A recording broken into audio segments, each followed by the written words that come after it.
founder of Mothers to Daughters, and it's an intergenerational community of women looking to bridge generational gaps, just as intergenerational is all about. And we're really trying to amplify the voices of women from a generation to another, and we're looking up to experienced women to help the younger generation navigate professional and personal aspects of their lives. And it's been an amazing journey. Tonight we have our guest, Rebecca Featherstone. She is the founder of Musicology.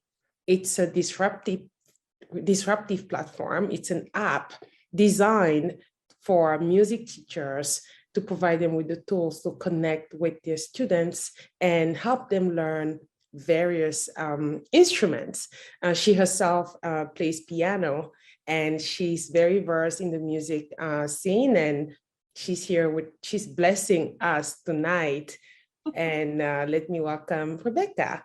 Oh, thank you so much. You're blessing me. I love talking about this subject and women entrepreneurship, and especially when it comes to tech. We only make up 5% of the population. So thank you for having me. You are the president and CEO of Musicology. And I know you found the need to bring a platform like that after Featherstone Music was undergoing the pandemic and the changes that needed to be done to actually delve into the virtual. So how did you navigate that? What really led you to say, okay, it's time to do something about it and just delve right into it? Yeah, well, my school, like the rest of music teachers out there and most of the world, had to learn technology very quickly during our lockdowns. And the technology that we had was built for things like what we're doing right now, which is just, having conversations in business meetings. And there really wasn't anything that was useful for music teachers with musical frequencies that could be accepted. A lot of the technology that's available is very old. It's built on decades old foundation, and there's so much more newer technology available. And so I decided to find a group of developers. We stayed all Canadian. Our developers are in Ottawa, Arcane Force Studios. They're fantastic, senior level. And they are also hobby musicians as well. So they were a great asset to building Musicology from the ground up with low latency and accepting all musical frequencies and allowing teachers to speak while an instrument is being played, much like an in-person lesson. That's amazing. That's so inventive as well, because I remember when we first connected, we had this little session and you walked me through it's such a cool and warm and inviting atmosphere, because there's so many functionalities that you don't necessarily find other places. And I have to say, I was trying to get enough information about you. And one of the things I really liked was the testimony of Maddie on your website. And she said she was using 5 apps. Yeah. And in Musicology, she found just the one, right? That was the light bulb moment for her. How was that experience when she shared that with you? Yeah, that was great to hear. And along with her feedback while we were building the platform, we got many music teachers' feedback, because we all teach differently. And we found that teachers were going online and buying so many apps to make these traditional platforms like Zoom and Teams work for their kids, to be kid friendly and entertain them online. And it was a lot of work. It was very exhausting for the teachers, and it was stressful for the kids because it's like all this switching all the time, and expensive too. That's right. We wanted kind of an all-in-one solution that resembled an in-person lesson as much as possible, and to make it as natural as possible.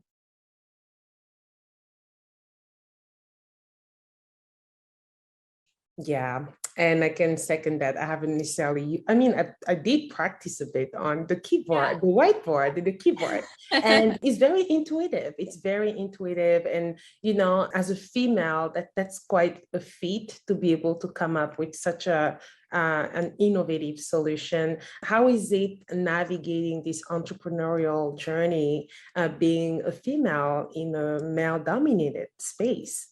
Yeah, that's been a challenge for sure. You know, it's a lot of accelerator programs and stuff that I've gone through. I would be like just me and another woman, and everybody else, they're all men. And I found that they didn't take me seriously often. And, you know, women, we tend to apologize a lot, and we tend to bring ourselves down and say like, oh, I don't know this. Like we let our vulnerability show quite a bit. So I was part of this other organization called Hall Tech, which is in Burlington. It supports women entrepreneurs in the Halton region. And they have been fantastic because they understand the struggles, and they helped me grow into a more confident woman, so that when I'm in those scenarios and feeling like I'm being maybe belittled a little bit, that I just exude confidence all the time, and I don't apologize for myself. And they don't know that I have insecurities, right? And that's something that I think that us as women need to not show our vulnerabilities as much. So that was a challenge for me. And I second that. I think you speak for every woman when you say we really tend to be overly apologetic, and the imposter syndrome is something that really, you know, it puts us down in so many ways. Sometimes it really shows, right? You speak with someone and you just feel they don't think they deserve to be where they are. And so I second that. And that's a conversation I also had with many women around me. And it's definitely a challenge to overcome. And it's an everyday thing, right? When you agree, you can't just say it's completely there. You can just master your confidence level, right? Yeah. It's such a difficult skill, and it's something that I'm still working on. But I find that having my music background and being forced into performances, and, you know, where I'd be playing a piece of music in front of a panel of my professors, and they had nothing nice to say ever. They were always like, well, you could have done this better. You could have done that better. And I'm like, oh, I'm sorry. But that really built me up to where I am today.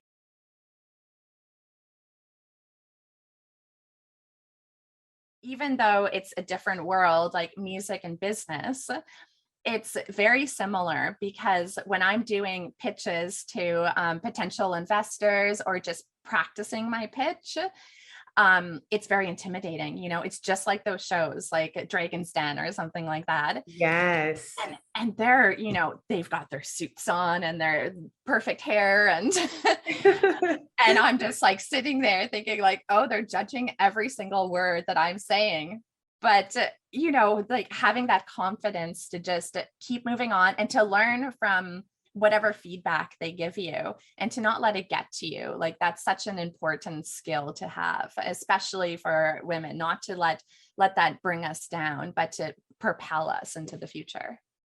I love that. Propel us into the future. That's really what it is. You learn from those mistakes and you learn from that feedback. You build up on it to make sure you show up the next day differently and stronger, because women are very strong. We have that. It's innate. We just need to activate it.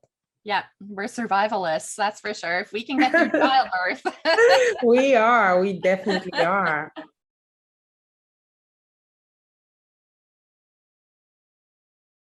I can see there was a transition from, you know, just having a traditional business and having now this online space to offer services to children. You choose to work with children specifically. And as you were developing this app, I know you did mention that kids parents wanted to get kids out of boredom. So you have apps like Zoom and you have apps like Teams.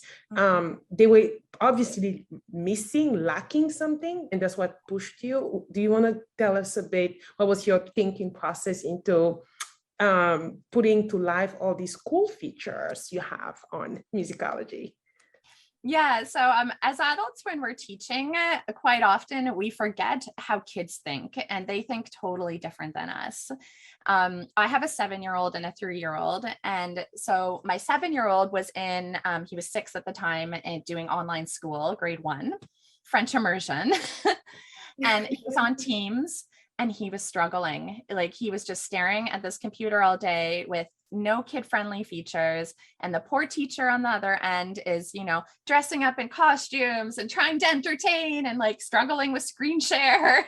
But he wasn't interacting because he wanted to move and like jump on his bed and stuff. And there was nothing for him to do on the screen with her. And that's not how kids learn. Like, they need to be involved, and they're very movement based. So we made Musicology very icon based, so that for kids that don't read, it's great. We put in a lot of fun kid features too. And you don't have to use those. Like, we have teachers that are teaching college level students, but it appeals as well to young kids because they know what all these symbols mean. And they know the little smiley face means those are emojis. And they're not just a little emoji that's just, in the corner of the screen, but it pops up like big on the screen and fills the whole thing. And that communication back and forth is so important for them. And making everything collaborative. So the whiteboard is completely collaborative, even though on Zoom it's collaborative, but you have to go into those settings and find it. It's just automatic on Musicology. And one of the favorite things that my kids like to do, my students, is at the end of doing theory, we'll have a scribble war. So we'll make our cursor really big, and we'll scribble. One person's the marker and one person's the eraser. And we'll see. So amazing. That sounds really fun. Yeah. And it gives them that interactivity, right? And then we have like the keyboard, you can see the side on the screen behind me. Yeah. And it's playable on both sides. So you can ask your student, like, where is middle C? Where is G? Like, for very beginner students, that's hard to do online, because in person, you're adjusting their hands, you're touching them, and you're pointing to their music. It's very physical. So we were trying to make Musicology more physical. And observing my son during his online lessons and his struggles really helped me build the platform. And as we were in our alpha stage, I would test it on my students.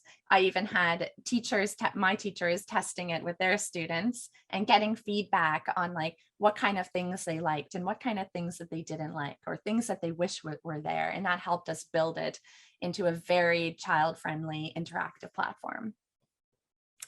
That's amazing.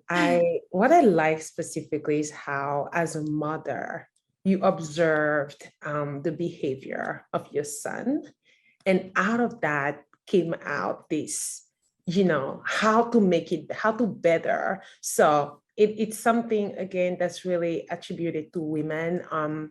That sense of observation that it's quite it really stands out when it comes to women, and you just the living proof of that. That's for an app like that, because people sometimes or often think experiences or businesses that are born are just some sort of imagination, but this is actually an experience that you faced, and out of love for your son, obviously you want to make sure there's something out there that can entertain him and his friends, right? Yeah, exactly. And, my son will often have virtual play dates, like during the lockdowns on Musicology, and his friends will play games on the whiteboard together. And it brings them together again. Yeah. And I think that is something that women observe a little bit more. And, like, don't get me wrong, it was a very stressful time online learning, and there was a lot of screaming and yelling and crying, and 3:00, the school would sign out and he would run laps around the yard because he was so It was very hard, but out of every difficult situation, there's a lesson in it, and there's a room for growth. So that's something good that came out of it, at least.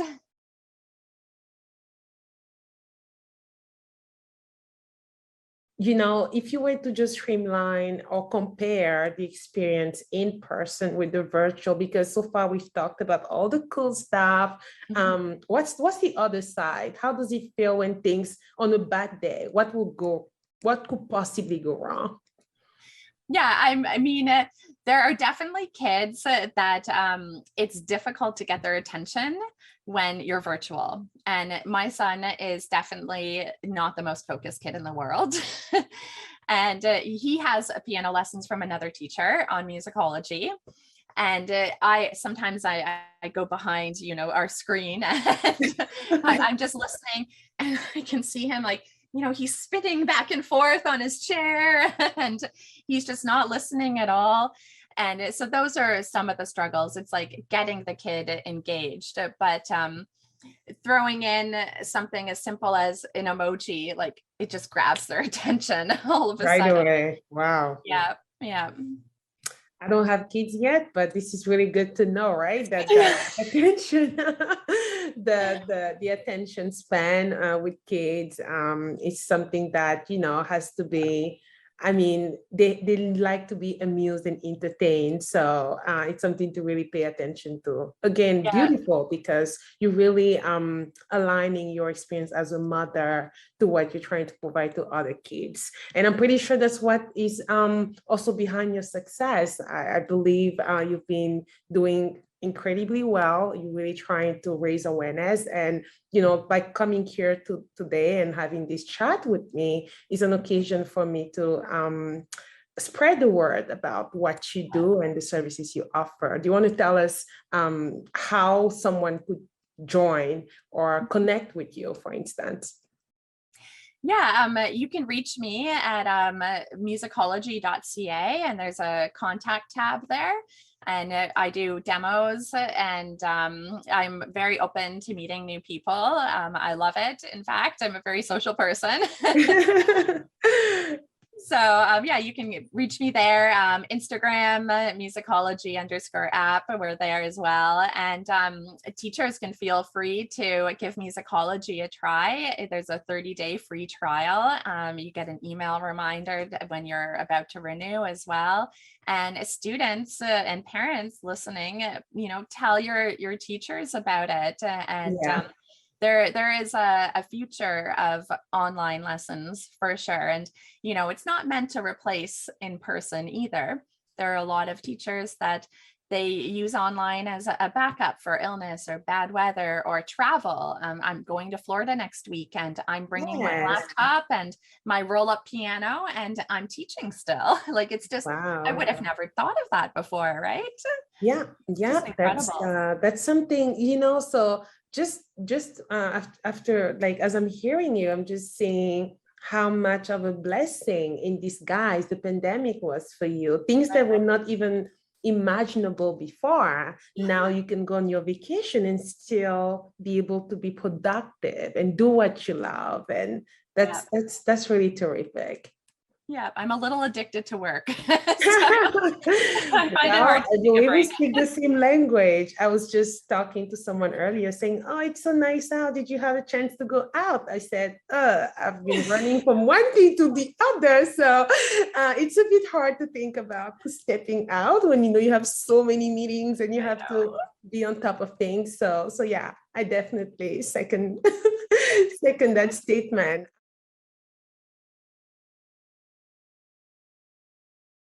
Did you always wanted to be an entrepreneur? And what prompted you to get into this field? From our conversation, I gathered that you've always been a music lover and just, you devoted your time to it. But when was that light bulb moment for you to say, I'm making the jump? I was waiting for this question because it's kind of a funny one.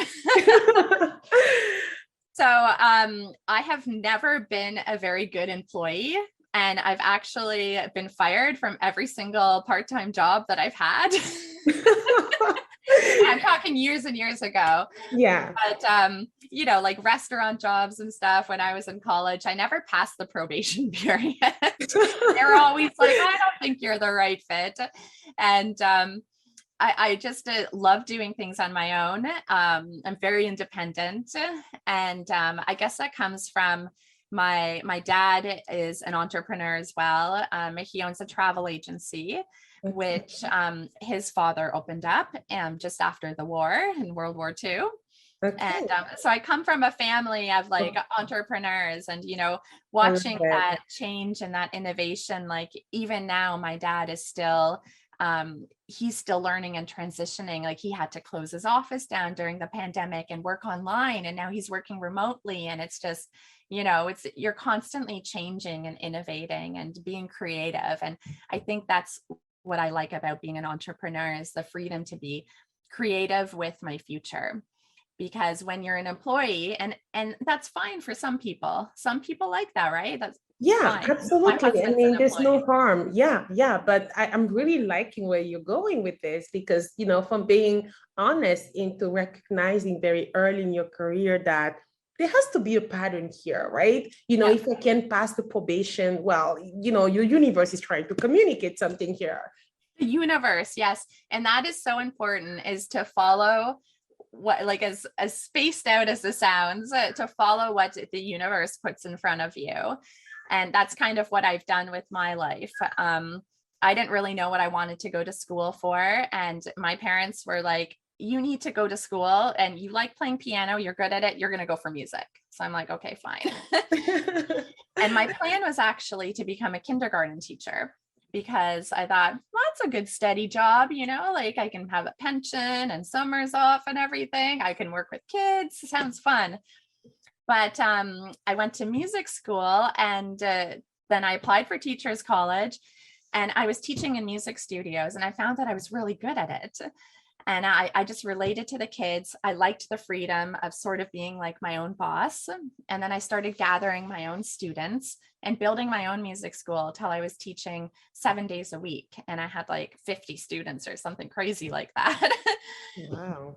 And then I had one of my clients where the mother was the president of the Women's Entrepreneur Society in Toronto.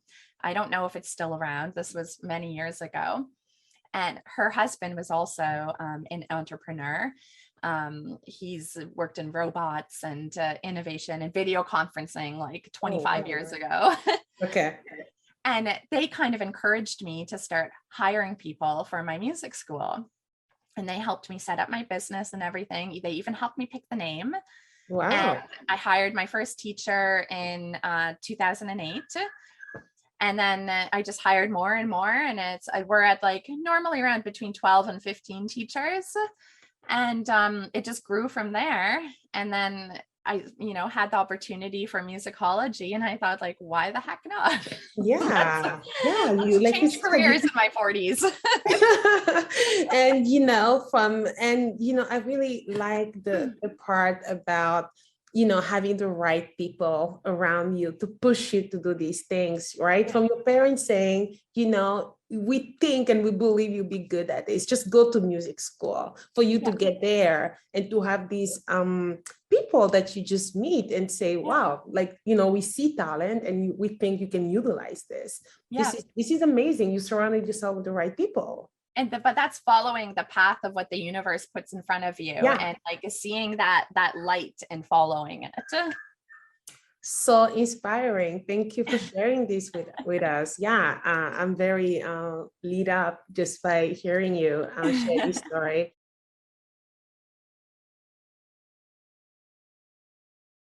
What would you say has been your proudest moment as an entrepreneur? Well, my proudest moment, I mean, there's always proud moments, and there's a lot of really unproud moments too. Absolutely. As an entrepreneur, there's no other way around. I'd say it's that finding the resiliency in myself. I am constantly being told that I'm resilient, and because being an entrepreneur is not easy. And starting a tech startup is not easy too. It's not as simple as just hiring a bunch of developers and like, boom, all of a sudden, it's just like, oh, hi, buddy. Hello. Hi. Caleb. That's your 3 years old, I suppose. Yeah.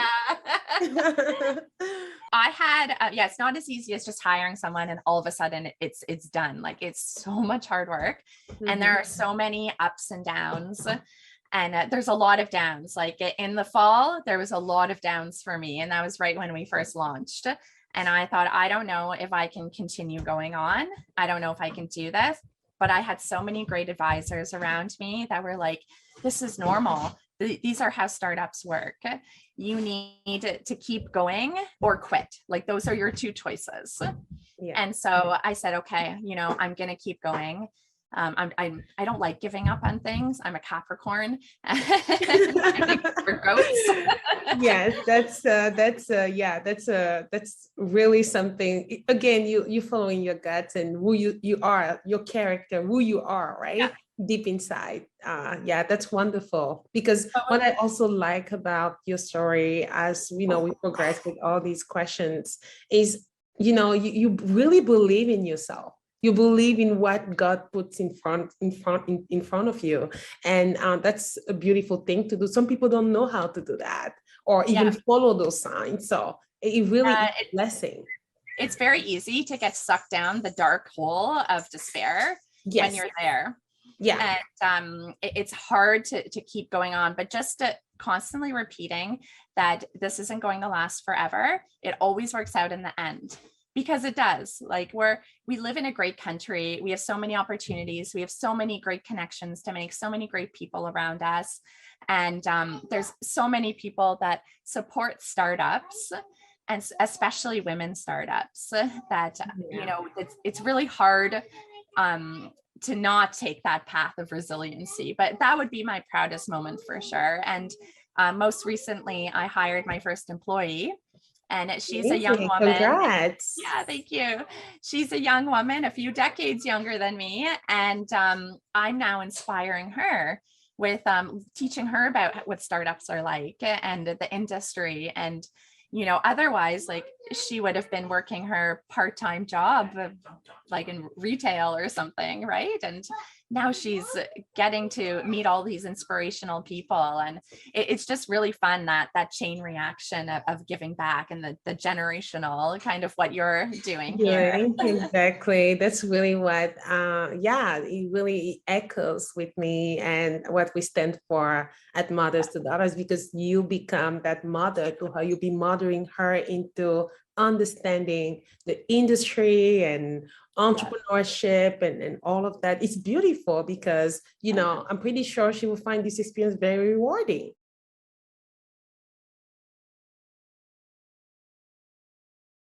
If you were to give a word of wisdom, the younger generation or people really hesitating to get, the wheels moving and, just make the jump into entrepreneurship, what would you say based on what you wish you knew when you started?